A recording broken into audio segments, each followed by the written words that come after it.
Başkan Bey'in en büyük hayallerinden birisi bir araba müzesi yapmaktı. Evet, en büyük hayallerinden birisi burasıydı. Burası daha önceden dokuma fabrikasının pamuk ambarlarının toplanıldığı yerdi. Hem işleniyordu hem de ham hali şekilde toplanıyordu. Bu şekilde oluyor. Yaklaşık bu müzeyi yapmasında 3 yıl gibi bir zaman geçti. 77'ye yakın aracımız bulunmakta. İki tane uçağımız, bir tane de tramvayımız var. Müzelerin öyküleri vardır. Bazı müzeler bir hayalle başlar. 3 yıl süren bir hayalle. Antalya Araba Müzesi de bir hayalle başlayıp Kepez ve Antalyalılar için anıların ve öykülerin buluştuğu harika bir buluşma noktası haline gelmiştir. Özellikle girişteki Chevrolet Impala'yı görmek için bile müzeye gitmelisiniz. Girişte bizi karşılayan bir Chevrolet Impala var. Ben ona hayranım. Rengine, normalde onun rengi aslında kırmızı. Ama bizim belediyemizin, ayrıca bunu da söyleyeyim, belediyemizin kendi kurmuş olduğu bir ikbal ekibi var. Araçlarımızı orada tamirini, işte boyasını, eksikleri varsa yurt dışında birlikte de malzeme çalışarak o şekilde getiriliyor ayrıca. En çok onu seviyorum. Çok hoşuma gidiyor. Ve buraya başladığım zamanlarda da insanlar şunu söylemişti bize. Eğer siz bu arabayı bu kapı girişine koyuyorsanız siz bu işten anlıyorsunuz demişlerdi. Müzelik Öyküler ekibi olarak çekim haricinde en uzun zaman geçirdiğimiz müzelerden biri olduğunu itiraf etmeliyiz. Teşekkürler Antalya Kepez Belediyesi. Teşekkürler emeği geçen herkese. Araba müzesi olarak diğer müzelerden farklıyız. Biz burada araçların işte boyunu, ebatını değil, hikayelerini anlatıyoruz aslında. Mesela tek tek bahsedebilirim biraz. Mesela DeSoto 1951 yılına ait makam araçları burada mevcut. O dönemin yaşamış, Yeşilçam'da yaşanan kişilerin araçları var. 60'tan başlıyor, belirli yıllara göre var. Turgut Özal'ın vefat ettiği ambulans var. Al Yazmalım var, Devrim var. Bu şekilde bir sürü aracımız bulunmakta. Hikayesi olan arabaları yakından görüp aslında kendimizden birçok öyküye tanıklık ettik. Müzelik Öyküler belgeselini çekmek için ülkeyi gezerken en çok kendimizden bir şeyler bulduğumuzda seviniyoruz.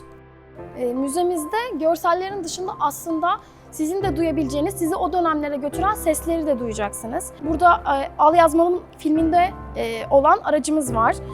Şöyle o döneme ait Kadir İnanır'la Türkan Şoray'ın filminden de kesitler göreceksiniz. Burası çok büyük bir alan. Karşı tarafta da makam araçlarını göreceksiniz. O dönemin cumhurbaşkanlarının bindiği, o dönemin diplomatlarının sürdüğü araçlar ya da kapanan belediyelerin araçlarını da göreceksiniz. Yine onların fotoğraflarının sergilendiği, mesela Lady Diana'nın yine Cumhurbaşkanlığından çıkma olan aracımız var, onu göreceksiniz.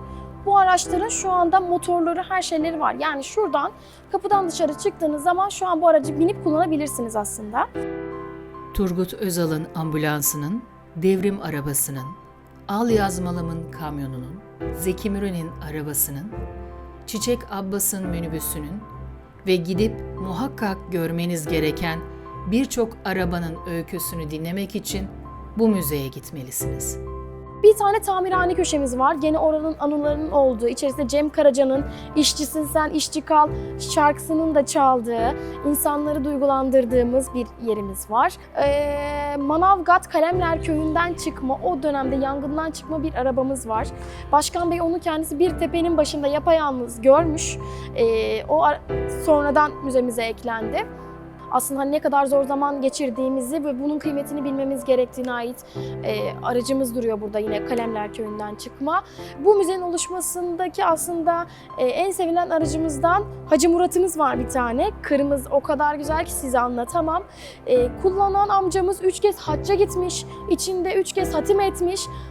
Kur'an kasetlerinde olduğu bir tane kırmızı, sıfıra yakın değil, hatta sıfır bir Hacı Murat'ımız var. Arabalar hayatımıza ne çok yön vermiş. Bu müzeyi gezdikçe daha iyi anlıyoruz. Antalya'ya yolunuz düştüğünde kendi hayatınıza dokunmasa da muhakkak kulağınıza aşikar öyküler bulacağınız bir müze burası. Gelin, çocuğunuzu getirin, sevgilinizi getirin, babanızı getirin ve müzeleri gezin. Burası pamuk ambarının işlendiği yerdi. O dönemde çalışan araçlarımıza da yer verdik, emektarlarımıza. Mesela orada yeşil bir NC'miz var, işte şurada Levent'imiz var. O dönemde çalışan, yani taşımacılığın, pamukların taşımacılığını yapan araçlardı. Onları da burada herkese sergilemek istedik. Onun dışında burası bildiğiniz gibi müzeler kompleksi komple. Daha önceden buranın geçmişine baktığımız zaman da çok insanın çalıştığı, ekmek yediği bir yermiş. Taşımacılığını yapacak olan yer için kapıdan sizi karşıladığınız zaman bir dokuma taksi göreceksiniz. O yüzden taksicilere de yer verdik aslında burada. Onları da unutmadık. Yani emekçilerimizi burada tekrardan hatırlamak için onlara da ufak bir yer verdik. O döneme ait taksiyi burada canlandırdık. Sağa dikiz aynası olmayan polis arabasını göreceksiniz.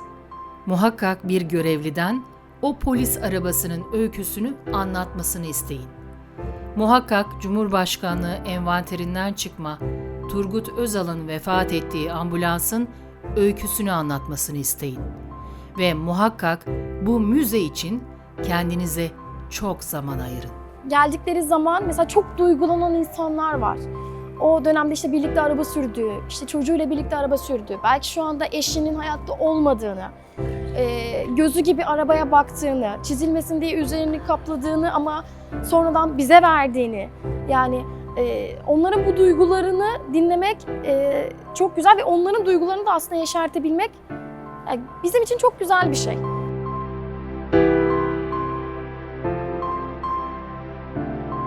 Burada çok yaşanmışlık var, anılar var. Mesela bizim bir tamirhane bölümümüz var. Yani çocuk çıraklarımız var. Bu yaşta küçük yaş grubunda çalışan çocuklarımızın anılarını, hatıralarını. Bence burası, nasıl söyleyeyim, yani nefes alabilecekleri bir yer. Hepsi ayrı ayrı, herkesin yaşanmış hikayeli. Mesela diğer müzeler de evet farklı olabilir ama insanlar buraya geldikleri zaman anılarını tazeliyorlar. Mesela gelin arabamız var. O gelin arabasına evlenen insanlar var. Sonra vefat eden insanlar var. O yüzden bence biz bir araba müzesi olarak aslında hikaye anlatıyoruz. O yüzden burayı gezmeleri gerektiğini düşünüyorum ben. 77 araba, 2 uçak ve bir tramvayın sığdığı kocaman bir müze burası. Müzelik öykülerle dolu bir müze. Gelmeli, görmeli ve öğrenmelisiniz. Zaman olarak çok kısa bir zamanda bu kadar aracı toplayabilmek bence bir meziyet yani. Çünkü 77 tane aracı toplayıp belediyenin bir ikmal ekibi kurup orada araçları tamir edip gözümüz gibi bakmak çok başka bir şey. Şu an araçlarımızın hiçbir yerinde hiçbir şey yok. Tertemiz. Bu şekilde onları koruyabilmek bence büyük bir başarı. Mesela bir tane beyaz bir BMW'miz var.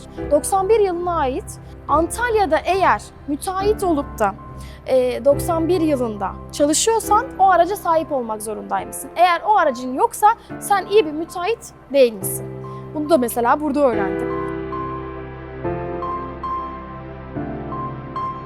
Gelince arabaların dışında bence yaşanmışlık görecekler. Herkes kendinden bir parçayı bence burada bulacak.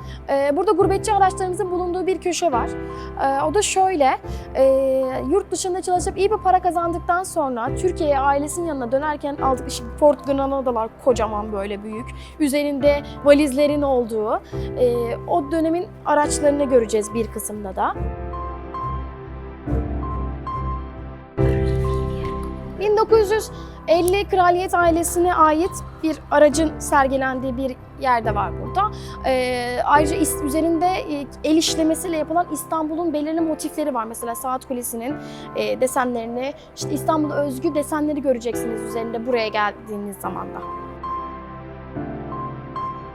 Buradan çıktıktan sonra konuşabilecekleri ya da birbirlerini anlatabilecekleri bir hikayelerinin olduğunu ve o anılara, en azından o güzel anılara tekrar bir zaman tünelinden geçeceklerini düşünüyoruz biz. Burada Antalyaspor'un bir aracı var. İlk takım otobüsü. O araç daha önce hurdadan çıkmaydı. Başkan Bey onu gözü gibi bakıp, yapıp buraya sergiledi. Bu bir hikaye. Bunu anlattığımız zaman onlar da çok mutlu oluyorlar. Ya biz hikayelerimize sahip çıkıyoruz. Aileler, ebeveynler, anneler, babalar çocuklarını buraya getirmeli. Çünkü kendiyle ilgili hikayelerini anlatabilmek için işte zamanında biz de senin babanla birlikte bu arabaya binip işte şuraya gitmiştik. Ya da işte senin anneannen deden bu arabada evlendi.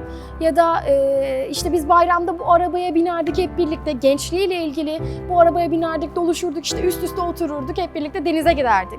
Kendileriyle ilgili hikayelerini anlatmaları için o yüzden ailelere, herkese buraya bekliyoruz.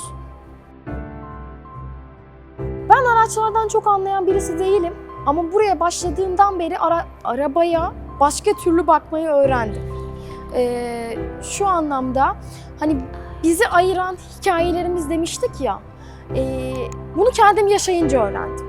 Çünkü o insanlar buraya geldikleri zaman kendileriyle bir şeyler anlatıp bir şeyler bulabiliyorlar. Mesela ben kendim için düşündüğüm zaman ya bir araba benim neden hayalim olsun ki demiştim. Ama ben bir kadını kapıdan girerken lütfen ne olursunuz bir kez elleyeyim mi? Bir kez içine binebilir miyim?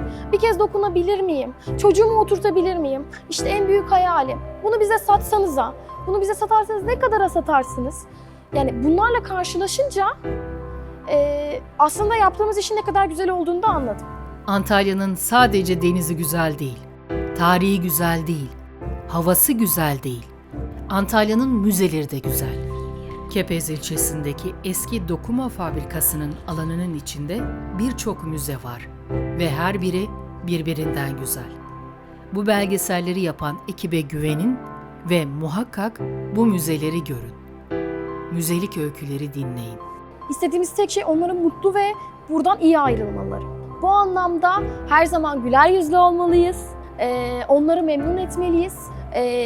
Onların bizden ne istediği, ne karşın onları tatmin edebilecek bir cevap vermeliyiz.